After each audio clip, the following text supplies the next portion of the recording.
Kami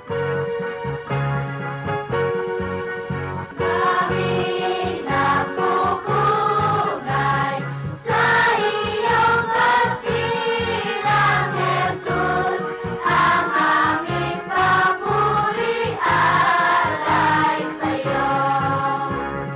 Tunay na tao, ngunit Diyos ding totoo.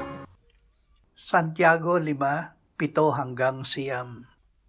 Kaya nga, maging matiyaga kayo mga kapatid hanggang sa pagdating ng Panginoon.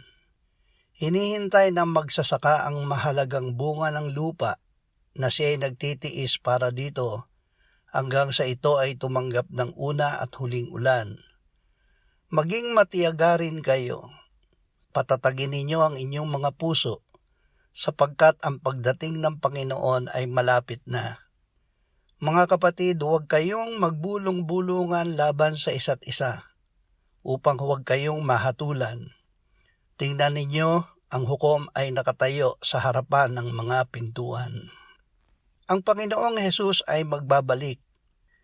Ipinangako ng Panginoong Hesus na siya ay magbabalik.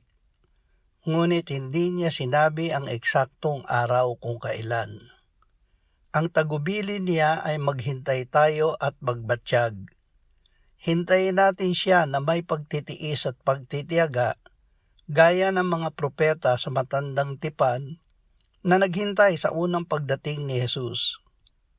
Mapapalad ang mga nagtitiis. May mga kapighatiang darating, ngunit ang Diyos ay puno ng habag at awa. Sa takdang panahon ay malalagpasan natin ang mga kapighatian gaya ng ginawa niya kay Job. Halina't siya'y